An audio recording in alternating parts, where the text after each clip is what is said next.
Welcome into the Locked On Knicks podcast. I'm Gavin Schall. Today, I'm joined by Locked On Fantasy Basketball host Josh Lloyd to answer some more big questions about the upcoming Knicks season. Are they still all in on RJ Barrett? Could Quentin Grimes make a Desmond Bane-esque leap in year 3? And is Julius Randle doomed to regress again? That next. You are Locked On Knicks, your daily New York Knicks podcast. Part of the Locked On Podcast Network. Your team every day.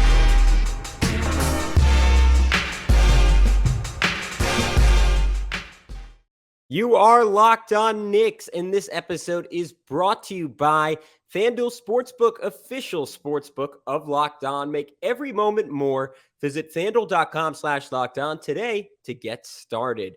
And I want to thank you for making Locked On Knicks your first listen today and every day. Because that would make you an everydayer and therefore one of my favorite people. If you want to join the ranks of the everydayers, all you have to do is subscribe and hit that notifications bell on YouTube so you never miss an episode over there. And be sure to do the same on the audio side. But if that's not enough for you, if you're a real freak and you want to talk more Knicks with us, you can now do so on Subtext. That's right. We are now offering a service where you can text us your Knicks questions and we will text you answers. We'll give you our latest thoughts on everything going on with the team. You'll be the first to hear our thinking after each and every game. And we can just go back and forth and talk about the team. Also, if you want some personal questions answered, I'm happy to do that. But who's talking to you? I'm Gavin Schall, your favorite play-by-play broadcaster's favorite play-by-play broadcaster. As mentioned, I am lucky enough to talk to my favorite Australian today, Josh Lloyd, continuing off from Friday's episode, answering some big questions about the Knicks. So without further ado, let's get into it on Locked On Knicks. We talked about Barrett a few times. Are they still in on him? You mentioned already a name like he might be traded. We might see him benched for Quickley or Hart getting into starting or closing lineups. Where are they with him? We're 4 years in. There have been marginal improvements, but I think it's fair to say he has not lived up to the expectations of a number 3 overall pick. And even though, like you said, he had a decent playoffs, I think he still had the worst net rating on the entire team throughout the playoffs as well, while all the other starters were positive. He was like a minus 17 net rating during that time, or minus 17 on off, which again still concerns me. They're not, given up completely like how they did with Toppin, but he's not untouchable.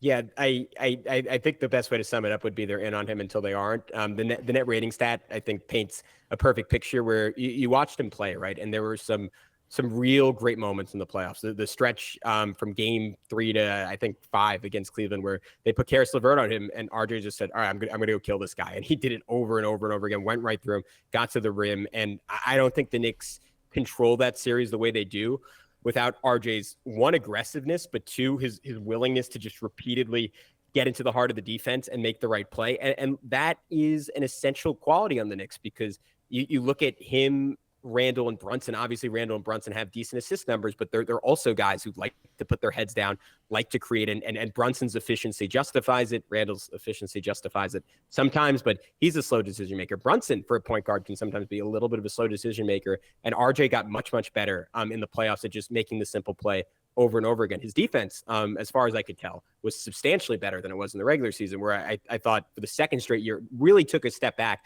when it looked like he was emerging as perhaps an above average player on that end. His second season, it was really ugly at points last year. The regular season was absolutely a regression. On a season before that was a regression. It got really, really bad. We got really low on him. And then the playoffs, he did great. But to your point, the net rating still wasn't there because a high volume guy who is just not an efficient scorer of the basketball, and in particular, not very good from 3-point range, is just not an ideal fit next to Jalen Brunson and Julius Randle. You plug in someone like, obviously this is the higher end of this type of guy, but an OG Anunoby, completely different team. But you could even give me a lower end example of someone who's just kind of a pure 3-and-D wing. I don't know. Cam Johnson maybe even will be too lofty, but him without the creation, I think this team would be far better off with someone like that in that kind of role. But because of his contract, because of where he was drafted, because of what he means to the city, I don't think the Knicks are going to minimize him in any sense until they have to when he's traded. Who's the breakout candidate on this team, and why is it Quentin Grimes? He was my answer. Yeah, okay. It is absolutely Quentin Grimes. He put up 14 points, 3 rebounds, 3 assists post All-Star break. He shot 51% from the field, 45% from 3. If memory serves, it was on about 8 attempts per 36 minutes, so certainly not low volume. 79% from the line, and he was getting those numbers done, Josh, and still didn't really get a lot of opportunities in terms of self-creation. And look, we always reference this with Grimes, but the pedigree's there. Coming out of high school, he was the top point guard recruit in the country. Coming to the University of Kansas, they were saying like he was going to be maybe the best freshman they've ever had because of his ability on the ball, because of his ability to create. You see flashes of it. Fred Katz had this great stat. I'm not sure what the final number was, but about 2 months into the season, he had the best blow-by rate in the entire NBA. He shot 71% at the rim. That is absolutely elite for a guard, 84th percentile in the NBA. He is a really fantastic passer in those situations when he beats his man off the dribble. And in the playoffs, and granted, some of this might have been injury, but I was begging for the Knicks when Miami was putting Duncan Robinson on, saying, hey, get Grimes the ball and let him go one-on-one. But he just never got those reps during the season, never got to build that confidence with Dante DiVincenzo in the mix. Obviously, Immanuel Quickley could argue for a bigger role. RJ Barrett presumably wants a bigger role. Jalen Brunson wants to make an All-NBA run. It's going to be tough for him to get those touches. I think if the Knicks are smart, they should force feed him because he is someone who has to be on the floor in the closing minutes of games and someone who could absolutely help them with a little bit more work off the dribble. And I expect him to top out is right around a 40% three-point shooter this year on volume. I think his second half performance is more accurate of his shooting talent than his first half struggles suggested. I was big on him last preseason because I just assumed that he was going to be in that mix to start, and then he got injured in the preseason. And when he returned, he basically was put straight back into the starting lineup and looked great. And I love a player like this who does a whole bunch of stuff in college, is the number one guy, high usage point guard, and then adapts his role, then changes it. And hey, you want me to do this? I'll do this. And then as you see, the season goes on, his usage rate climbs and climbs and climbs. He gets more comfortable. And I think there is a real takeover potential with this guy at some point coming up in the future. People can talk about, Josh Hart might be a better player now. This guy's 23 years of age. In 3 years' time, I think he's going to be a real monster. I really love what he's able to do, and the ability to scale, which some players can't scale up, some players can't scale back. I think he can do it both ways. I think we've already seen that, and I think that when the time comes and Barrett is gone or Randle's maybe gone and Grimes is 26, that he will be that second usage player who's getting 25 a night and averaging 18 points and hitting threes at high volume and becoming a really valuable player. So I'm excited to see what he can do this season. What about on the negative side of that? What about a regression candidate? It has to be Julius Randle, right? If you were to look up regression in the NBA dictionary, you could see a big picture of Julius, right? Terrible his first year on the Knicks. I didn't get to watch him a ton on New Orleans, but from what I remember, even in contrast to what he did for the Pelicans a year before, then comes back, puts together a second team All-NBA season. Incredible hero, face of New York, all that. Terrible playoff performance. He's shook, comes back. He's thumbing down the fans. He is cursing people out. He is walking off the court after emotional comeback victories. He's not who you want to be. And then last year, he give him credit. He put the work in. He was so clearly in the best shape of his career. Had a career high in dunks last season. Was exploding by people, jamming in their faces. 8 3-point attempts per game. At one point was leading the NBA over a long stretch, a multi-month stretch in 3-point attempts because he just cut the long mid-rangers that doomed his efficiency totally out of the diet. He went basketball vegan last year. It was incredible to watch. It's true. And you could just look in terms of efficiency, here's the clearest cut percentage. For his position, his percentile in the NBA in points per shot attempt. 4 years ago, 24th percentile. 3 years ago, 42nd percentile. 2 years ago, 6th percentile. Last season, 65th percentile. So that is absolutely a roller coaster. I think the good news in terms of him being sustainable is that the 3-point shooting wasn't crazy. That first season, he went all the way up to 41%, mostly in empty gyms. That was kind of a telltale, blinker sign saying, hey, this might not last. Went down to 31 in 2022. Last season, again, 35%. So I think he's in a much better place mentally. It sounds like he's putting in the work again this offseason. To me, the biggest thing is that the physical fitness is still there. And if it is, there's always going to be some ups and downs with him, but I think he'll give you pretty close to what he brought last season. I have a feeling that you're looking at his clean the glass profile at the same time that I am here, and it is an absolute unbelievable thing to have a look at because some of the numbers you take a look at and the ups and downs of them, and it's where I get a little bit concerned about that regression is that he went from the 15th percentile in finishing at the rim to 62nd. That's a big jump. He went from 36th percentile on his mid-range shooting to 31st percentile to 71st. Now, he did cut down a lot of those shots. His three-point shooting improved. His short mid-ranges went from 30th to 78th. And he's probably not going to sit at that terrible season from the year before, but basically every sort of shooting number was a career high last season. 3-point attempts, 3-point volume, finishing at the rim. Everything was the best stuff that he's ever done.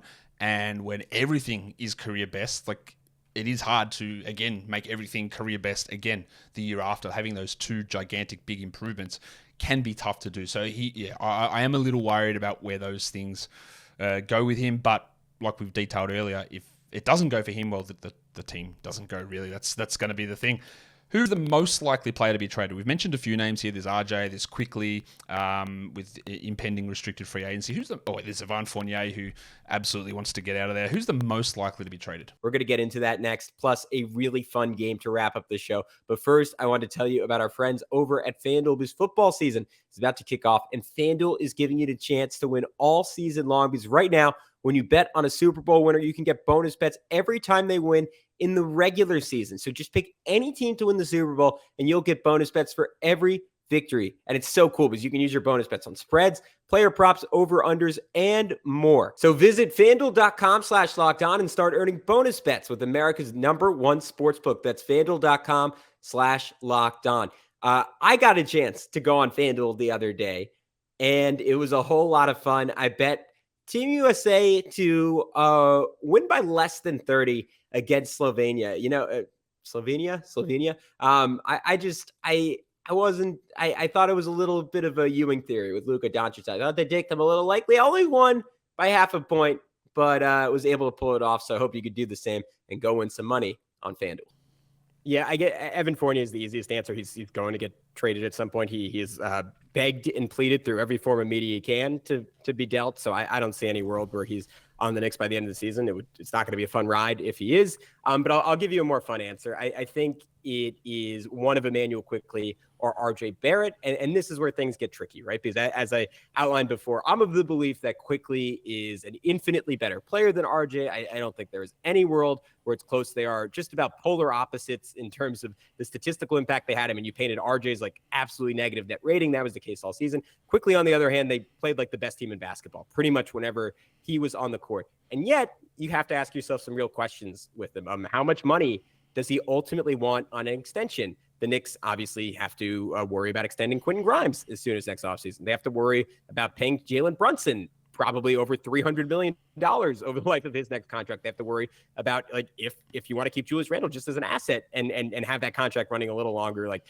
if he doesn't crap the bed, like that's going to be in the $200 million range. So do you have money to pay a guy who's going to top off on a team with Jalen Brunson as probably just the best sixth man in basketball, which is valuable, and he's going to close games, and he is an awesome defender and an awesome shooter and got dramatically better at the rim last year, but does he want to be a starting point guard? And I cited the stats earlier. I don't have to cite them again. Like, I think if he wants to start in this league and thinks he could do more and thinks he could be an all-star one day, I don't think that's crazy. I don't think that's out of the question. So if he ultimately wants that, I think the Knicks are obviously going to try to get some value for him. And then RJ, I don't really need to go over it again. I already outlined the reasons, but I just don't think he makes a lot of sense on a team built around Jalen Brunson, again, unless the three-point shooting gets quite a bit better.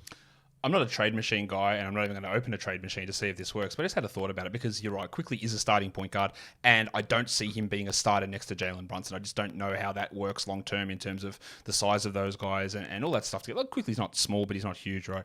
Same with Brunson. What about yes, I don't know if it works or not, but what about a straight-up swap to the San Antonio Spurs for Keldon Johnson? Again, so let me share my perspective and then the Knicks' perspective. My perspective on this is I would absolutely start Quickley and Brunson together because those lineups kicked butt all of last year, even in the playoffs. And I think Quickley, again, there are going to be matchups, like particularly you're playing the Celtics and Jalen Brown's at the two. He's going to be given some trouble. But Quickley, again, statistically, not in terms of his matchup versatility, not in terms of his size, and more so because of him being an off-the-ball genius, was one of the better defenders in the NBA. And even if you lose some matchups because of size, if a team is going to build their strategy around going at a defender as good as Immanuel Quickley, a guy with, I don't know, like a 6'11" wingspan, I'm going to be ultimately okay with that. Maybe I'm exaggerating. It's something crazy. It's +6, +7, +8. Anywho, but to answer your question from the Knicks' perspective, I could absolutely see something like that happening. I would not be shocked if something like that happened, like getting like a wing who can shoot a little bit better. Again, that would kind of make you want to move RJ Barrett somewhere else. But yeah. I'm a big Keldon Johnson fan. I think he would be a really good fit there. Look, if you could somehow do that for Devin Vassell, sign me up for a second. I don't know if San Antonio's going that far. Look, the more I think about it, like Keldon Johnson's a little RJ Barrett-ish, like not sure he can rebound or pass or steal or block or do any of those things or be efficient. He's been more efficient than Barrett in his career. So I think he's probably a better player than Barrett, but he's a little Barrett-ish in terms of a player. But that was just something I had thought about. Let's go to win projections. Last season, they were 47-35, the 7th best net rating in the NBA, plus 3.4. FanDuel Sportsbook has them at only 44.5 wins, which, I don't know, seems crazy. Now, I've dropped them down. I've got them at 45 because I am worried about if Randle gets hurt, they're cooked. And if Randle regresses, I don't know what happens. So I have dropped them down. You've gone at 52. You're expecting a big jump here for the Knicks, Gavin. Yeah, it might be. I'm looking at now. I'm looking at next to your number, looking at the FanDuel number. It might be a tad homerish, tad optimistic, but let me make my case. 57 win rate after Josh Hart was traded to the Knicks last year. And again, that was possibly built on some unsustainably hot shooting from Hart. He shot 52% from three and then completely tanked in the playoffs. And him shooting like that, like it's hard to overstate the cascade effect that had on every single lineup he was in. And he honestly played like borderline like a star player last year as a Knick. Can they get the same from him this season? Who's to say? But I think they have a very good case to be the deepest team in the NBA. They are not playing a below average player outside of arguably Barrett at any spot in their rotation. I think Brunson has a chance to make a leap this year. I think there's a world where Grimes is substantially better. I don't see why Immanuel Quickley, with the way he works, won't be a better player this year. I think the obvious chemistry element you get from bringing DiVincenzo in, but also the fact that he's just such a good fit with his ability to further space the floor, to be a solid defender, to be yet another undersized rebounder who's absolutely elite in that capacity relative to his size and position. I just think this team is ultra deep. There is some downside there. If Brunson gets hurt, more specifically if Randle gets hurt, yeah, things could go bad. And you're banking on him continuing to be reliable. He has been throughout his career. Ever since missing his entire rookie season, he hasn't been a big injury risk. So I think this team has a chance to be really, really good. And I think people are underrating the continuity factor there. That is about as good as any team in the league from last year, and a team that, again, was playing, once they got Josh Hart, about as well as any team in the league last year. So it's those two things that have me very optimistic about how many games the Knicks can win. Let's play a game. Let's do the gritty Knicks version. Now, the teams you've got to pick for here, the Mavericks, the Bucks. I don't know why I chose that Bucks logo. The Bucks, the Pacers, the Timberwolves, the Pelicans, and 8 rebounds per game. So it's Knicks only. We're one player. You can only use him once. The way we're scoring this, rarity score-wise, is we're not competing against millions of other people. But what it is that we're looking at the games played for either of the two teams.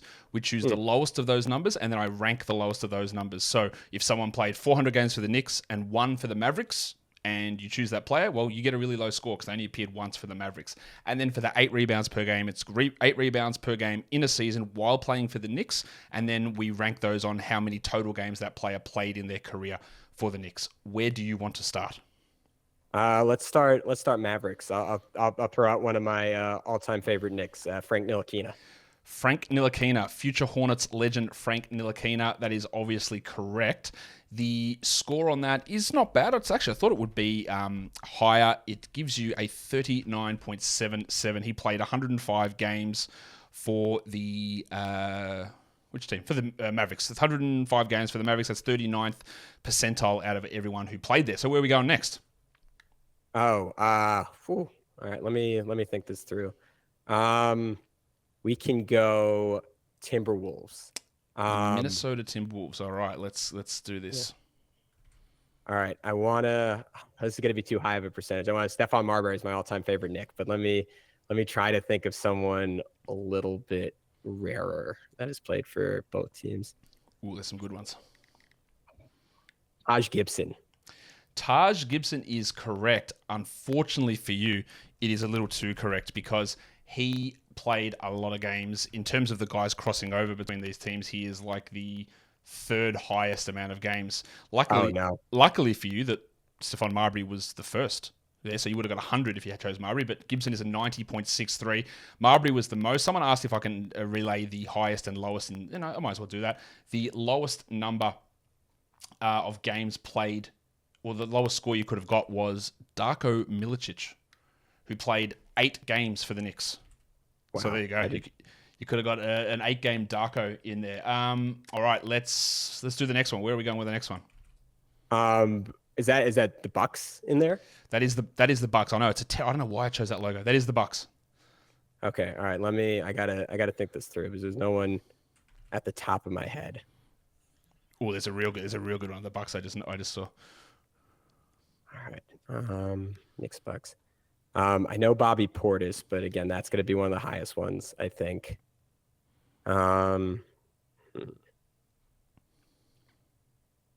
to think of like a guard. I feel like there's a guard that played a lot for both of them, or not so much for the Bucks.